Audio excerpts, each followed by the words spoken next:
Are you suffering from a health problem? Any chronic health problem? Diabetes, back pain, knee pain, thyroid, constipation, acne, high blood pressure, PCOD, low energy, obesity, or even excess weight? What if I tell you that changing your food can cure your disease? Which means that if you change your diet, follow it religiously, and get your blood tests done after 3 months, you will not have that disease anymore. Now, you probably wouldn't believe me. Huh? But what's the relation between my diet and my disease? Food doesn't cure disease, medicines do. You might be thinking, what if I tell you that thousands of people around the world are giving up medicine and curing health problems by changing their diet and lifestyle? In this video, I'll share one simple diet plan that was first suggested to me by my guru.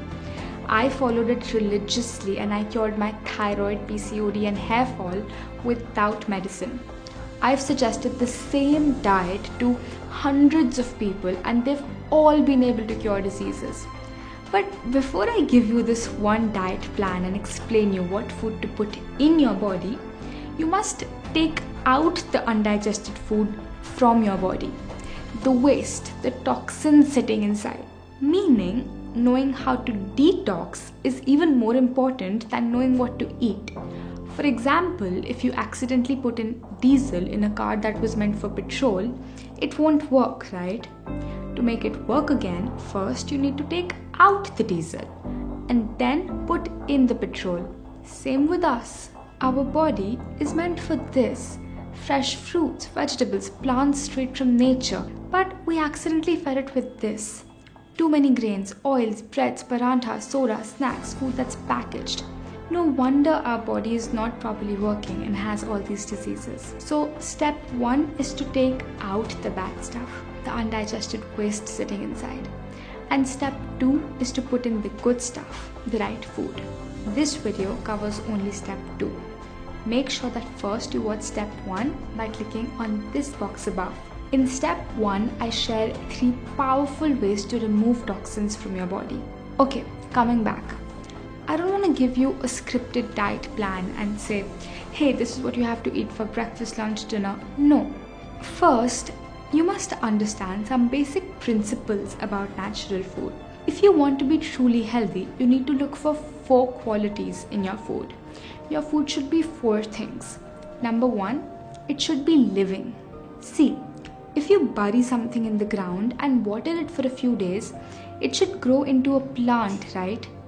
For example, if you take a lentil seed, bury it in the soil, after a few days, you'll get a sapling. But if you plant any junk like Maggie, let's say, do you think you'll ever get a wheat plant out of it?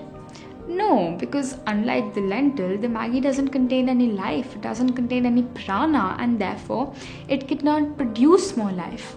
It's a dead food. And how can something that's dead bring life to your body? On the other hand, fruits, vegetables, nuts, grains, seeds, sprouts, they're all living foods, and when they enter your body, they bring you life. They extend your age, cure your disease, flush out the toxins sitting inside your body. In the Bhagavad Gita, chapter 17, do you know what Lord Krishna says? He says that food should be eaten within 3 hours of being cooked. Because after 3 hours, it becomes tamasic. It starts to lose the life energy or the prana inside it. That's why in the yogic culture, they don't eat any sabzi or rice or chapati if it has been kept for more than 3 hours. Same with our grandparents. They used to eat everything fresh, right from the stove to the plate. And now what's happening? People store sabzis in the refrigerator for the next 2 to 4 days. They take a little out every day, eat it and then store it back. They're eating stale, basi food. They're inviting cancer into their body. If something is cooked on fire, you have to eat it within 3 hours, maximum 5 hours. Now, tell me one thing. Why only apply this 3-hour rule to sabzi and chapati? What about all this? Can you even imagine how long back these foods were cooked? Forget 3 hours or 3 days. Most of them were cooked maybe even 3 years in advance and have been stored in packets, bottles, cans and boxes after being lathered with synthetic chemicals so that they don't appear to be stale or smell bad. These chemicals might increase the shelf life of these products, but they decrease the shelf life of our own bodies. Actually, if you think about it, these are not food. The products made by a company who wants to make a profit like any other business. They're dead. They have no life energy left inside them. So rule number 1 is to eat living food. Nothing bottled, tinned, packaged, frozen or processed. Nothing man-made in a factory. Eat living foods straight from nature. Fruits, vegetables, sprouts, coconut, juices, grains, nuts and seeds. Instead of munching on biscuits, munch on coconut slices. Instead of popping soda cans, pop coconut waters. Instead of having namkeens, have platters full of fresh fruits or salads. Second, eat food that is wholesome. See, Mother Nature knows best. She does not make mistakes. There's a reason why she hung dates on trees and not sugar. There's a reason why she gives us olives but not olive oil, potatoes but not potato chips. All foods that come directly from plants or trees or from the earth are wholesome. They've not been, subtracted of anything. Nature has done a lot of planning before making every food. She has given each food item a specific ratio of protein, fats, nutrients so that we humans can easily digest and eliminate it. If we fragment it by consuming only a part of it, or by stripping away its outer layer, or by squeezing out only the fats from it, we totally change it from nature's original design. So for example, eat brown rice instead of white rice. Brown rice is wholesome, it's the real deal. When we remove the bran from it, it becomes white rice. The digestive mechanism of the rice lies in this outer bran that we so conveniently just decide to throw out. Eat dates or jaggery instead of sugar. Dates are wholesome, sugar is fragmented. Eat whole coconut instead of coconut oil. Eat the whole olive instead of olive oil. When eating wheat, eat only whole wheat along with the outer layer, or what we call choker in Hindi. Do not sieve it before making your chapatis. Third, eat food that comes from plants. No meat, fish or eggs. Nature has not designed our body to consume these animals. What should I do? I will create a separate video on this topic in the future. Your next question may be, what about milk and dairy? Look, as a substance, pure cow milk is very good. But the problem is that milk that we're getting today is actually not even milk. What we get in these Tetra packs is a white liquid made of milk powder, urea and dangerous chemicals. Do you know that the World Health Organization has warned the Indian government that milk today has become so contaminated that if we continue drinking it, by 2025, 87% of India will be suffering from serious diseases like cancer. And this was in the Economic Times recently. In the description of this video, I've linked a video showing how detergents like Easy and urea is used in this milk to make it store for longer and to make it thicker. Now, even if you get the purest form of cow milk straight from your farm, straight from your own cow, even then you cannot digest it if you're suffering from a disease or if you want to lose weight. Pure cow milk is very good for athletes or small children whose height is growing, but not for us who spend 8 hours a day in front of a computer screen. We simply cannot digest it because it's a very, very heavy food by nature. 1 glass of milk is a complete meal on its own. Good news is that there's a substitute which can give you all the same nutrients, protein and calcium. Difference is that your body can actually digest and absorb it. Do you know what it is? It's coconut milk. Coconut is one of the best foods on earth. There's a reason it's called Shreefal in Sanskrit. And there's a reason why every birth, every marriage, every auspicious occasion in India starts with the breaking of a coconut. Always make your coconut milk at your own home. It's very easy. The links for all the recipes are given in the YouTube description below. Fourth, your food should be water rich. See, there's 2 kinds of foods, water rich and water poor. Water-rich foods include fruits such as watermelon, papaya, grapes, oranges, juicy vegetables like tomatoes, cucumber, leafy greens, bottle gourd. Water-poor foods include grains, rice, wheat, chapati, dal, nuts, seeds, and starchy vegetables like potatoes. See, if you put it in a juicer and a lot of juice comes out of it, then you know that it's water rich. Have you ever put a chapati or rice in the juicer? No, because you know that there's no juice in it. It's a water poor food. Now, 70% of your body is water and 30% is, solid, bones, muscles and mass. So naturally, 70% of your diet should be composed of water-rich food, juices, fruits, vegetables, and 30% of your diet should consist of water-poor food, grains, cereals, nuts and seeds. Funnily enough, most of us eat in the exact opposite ratio. We ate grains thrice a day and as a result we're drying up. So in summary, number 1, eat living foods. Eat foods that come straight from the farm to your kitchen. It should not go to a factory in between. Number 2, eat wholesome food, means original food. Brown rice instead of white rice.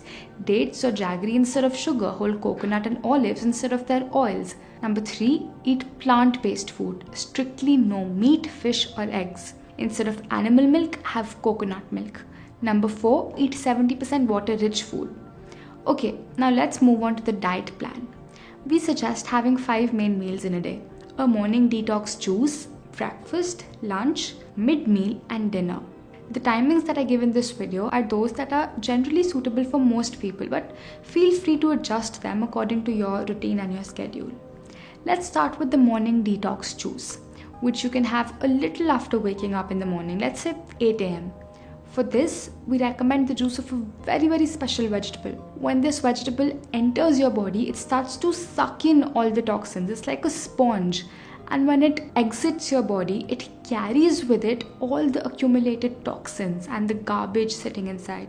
It is the best thing you can drink for weight loss and for clearing up your skin. It's light green from the outside and white from the inside. Do you know what it's called?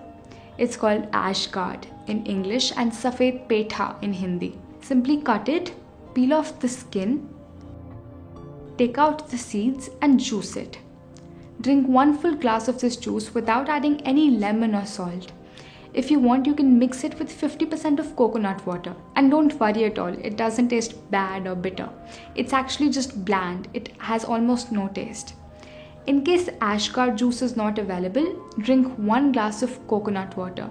In case even coconut water is not available in your country or your region, drink the juice of any vegetable, for example bottle gourd or ghia or celery or cucumber. Then, till about the next 2 hours, eat nothing because the Ashgard juice is doing its work inside your body and you don't want to interrupt the cleaning by eating something. At about 10 a.m, it's time for breakfast. For breakfast, you can have a big bowl of fresh seasonal fruits. Can be any fruit you like, preferably water-rich fruits. So avoid bananas. You can eat any combination of fruits that you like. Eat fruits that are always local to your country. Always eat seasonal and regional. If you wish, you can grate some fresh coconut from the top. Then comes time for lunch at about 1 p.m. This is when you can have your grain meal, chapati and sabzi. The chapati that we suggest is a special chapati. It's much more easier to digest. Instead of using 100% wheat flour, it's made of 50% wheat flour and 50% vegetable. So you can make any vegetable chapati, cucumber chapati, beetroot chapati, spinach chapati, bottle gourd chapati, carrot chapati. So this way, even if you're eating 2 chapatis, the grain or the wheat of only 1 chapati is going inside your body. But this doesn't mean that you start eating double the number of chapatis. Eat just as many as you were before. I've made a video showing exactly how to make this kind of chapati. Please watch it by clicking on this box. With chapati comes sabzi. The sabzi that we recommend is also very different. Instead of using oil, we use fresh grated coconut. And instead of using spicy masalas, we use fresh herbs. Watch the method of making sabzi by clicking on this box above. By the way, I've also given the links of all of these videos that I'm mentioning of sabzi and chapati in the description box below. If you eat 1 chapati, have 2 bowls of sabzi. If you eat 2 chapatis, have 4 bowls of sabzi. The idea is to eat more and more of vegetables and less of grains. Once or twice a week, you can also have brown rice instead of chapati. Now, even when you're eating brown rice, if you have 1 bowl of brown rice, have 2 bowls of sabzi. When you eat grains alone, it is very difficult for your body to digest them. But by mixing grains with vegetables, it makes them easier to digest and eliminate from your body. So no dal roti, instead have sabzi roti. No dal rice, instead have sabzi rice. No rajma, no chana, at least till you get completely cured and reach your ideal weight. See, it's not like dal, which is lentils, is wrong. It's not like rajma is wrong. It's just that in our modern lifestyles where we spend most of the day sitting down and work out for just 1 hour a day, we cannot digest it. Our grandparents could easily digest it because they didn't have laptops or mobile phones. They used to walk everywhere and they used to work hard in the sun in their farms for 6 to 8 hours a day. So they could afford to eat a lot of grain.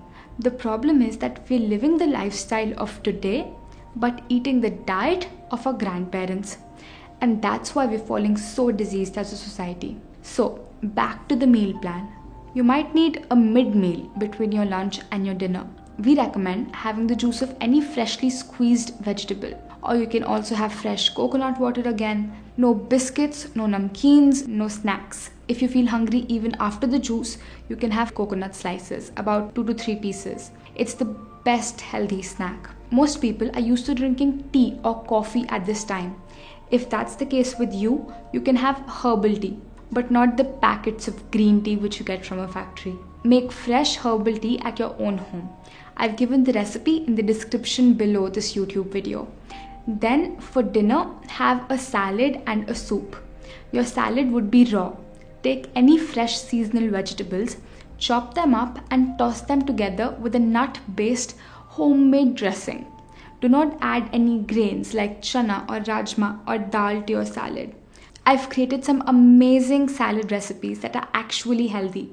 The links for all the recipes and the dressings are given in the YouTube description below. If you wish, you can have a soup with your salad. The soup would be a steamed meal.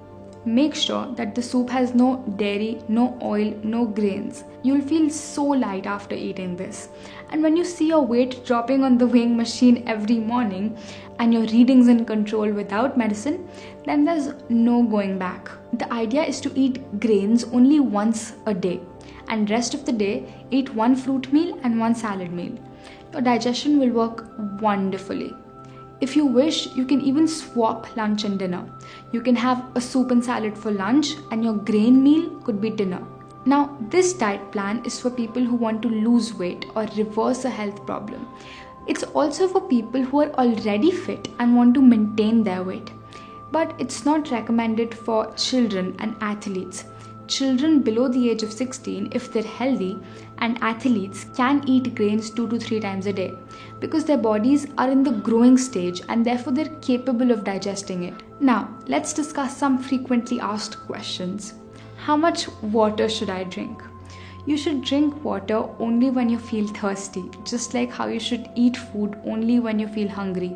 No need to forcefully consume 8 to 9 liters of water every day when there is no physical need for it. It puts undue pressure on your kidneys. Next question. For how long should I follow this? Follow it till the time you want to stay healthy and fit and not want to get diseases in your body. See, what I'm giving you here is not a diet plan for weight loss. It's a lifestyle. It's a way of living and eating the way that nature intended. The human body is a precious gift that God has given to us. And day by day, week by week, year by year, time is passing. Every morning we wake up, look at ourselves in the mirror, and we wish we didn't have all that excess weight. We wish we didn't have to start our mornings popping pills or with medicine.